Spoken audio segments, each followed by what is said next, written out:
Sa 10 taon na pinagsamahan namin, wala akong pinagsisihan sa naging relasyon namin. Siguro may mga bagay talaga na hindi namin mabigay sa isa't isa.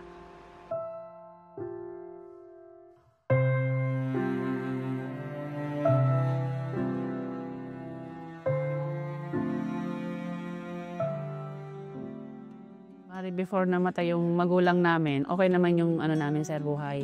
Yung may magandang trabaho yung tatay ko na nasusuportahan naman niya yung pangangailangan namin. Basta ang naalala ko grade 2 ako noon, 10 years old siguro yon. So hanggang sa, yun nga sir, nawala na yung father ko. Umiba siya. Umiba yung naging namin sa buhay sir. Okay naman kami nung kasi nasa poder kami ng lolo-lola namin. Mga tito, tita. Dahil nakikita niyang kailangan, kasi wala naman hindi naman siguro all the time pwede kaming umala sa tito namin. Kaya sige siya. Parang sinabi sa amin, yung tatlong yan, walang mararating yan. Mag-aasawa lang din naman yan eh. Bakit kailangan pang tulungan mag-aral? Yan yung naging para patunayan na nagkakamali sila. Kaya pursige ako sir na nagpursige sa buhay. Nakilala ko siya dyan sa, receptionist. So parang nag-umpisa lang yun, kwentuhan, text, laging magkausap. Yung parang bago matulog, kausap ko siya, bago pagising, gano'n. Bago kami pumasok sa relasyon na maging kami, pinaliwanag ko sa kanya yung ng security. Yung sa oras, tapos yung tinatawag mong na call of duty na pag kahit day off mo, kung kinakailangan mo pumasok, papasok ka. Kaya pinaliwanag ko naman sa kanya na ganun yung sistema ng security. It's just naintindihan naman niya sir, kaya kami tumagal kasi kasama kami papasok, magkasama kayo papauwi. Mayroon pa rin kaming banding sa motor lang. Kung saan yung communication namin naman, sir, tuloy naman. Yung pinaka talaga namin dun sa motor, kukwentuhan kami tungkol sa nangyari. Tumagal kami ng 10 years, sir. Tapos itong January, nagkasundo kami na mag-separate na lang muna. Pero sa totoo lang, sir, mahirap. Lalo na pag mag-isa na umiiyak ako pag pauwi. Kasi syempre, dati may angkas wala na. Parang ganun, sir. Alam lahat. Kaya sabi ko yan yung ko eh. Body-body ko talaga yung motor kong yan. Kasi alam niya yung naramdaman kong, yung pinagdaanan kong sakit nung time na talaga yun.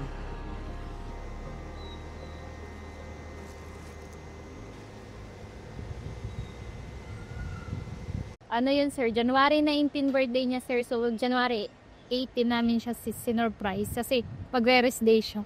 Mag-contribute kami ng 200, bibili kami ng pagkain tsaka cake. Magulat siya. Hindi niya alam, wala siyang idea. Parang iiyak siya sir sa tuwa kasi wala talaga siyang idea. Nung na-sinurprise nila ako na 18, yun yung talagang tatawag na sana ako sa opisina na magpapalipat talaga ako na Para sabi ko nga sa kanila, siguro naman may intindihan nila ako kung sakaling umalis ako dito, magdesisyon na umalis, na maintindihan nila ako, pero hindi nila alam yung pinagdadaanan ko. Nung mga panahon na yon, nalulungkot siya, pero hindi po namin ramdam na may pinagdadaanan siya. At kasi gawa ng okay naman po siya dito sa work, palatawa, palabiro, ganun pa rin sir, consistent siya kung ano yung daily niyang banding sa amin, ganun pa rin sir. Pero never yung naka-apekto dito sa work sir, kahit ganun yung pinagdaanan niya. Yung problema niya, nasa kanya lang yun. Pagdating kasi dito, trabaho lang siya. Kaya di mo minsan mahalata na may problema. Kasi hindi naman namin siya nakikitang parang weak pa, always strong. Pero syempre, 10 years relationship, kahit papano, may sakit yun.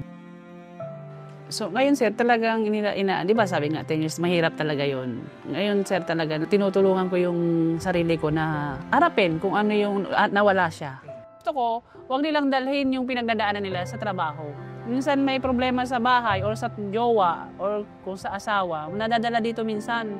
Minsan naapektuhan yung trabaho. Which is yun, ayaw kong gawin nila yun. Kasi ako nga, sabi ko nga sa kanila, may pinagdadaanan ako pero never kong dinala dito. Alam nila yan. Kung may pinagdadaanan, daanan lang yan.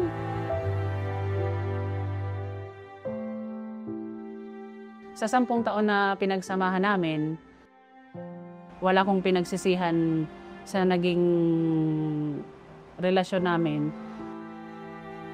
Siguro may mga bagay talaga na hindi namin mabigay sa isa't isa.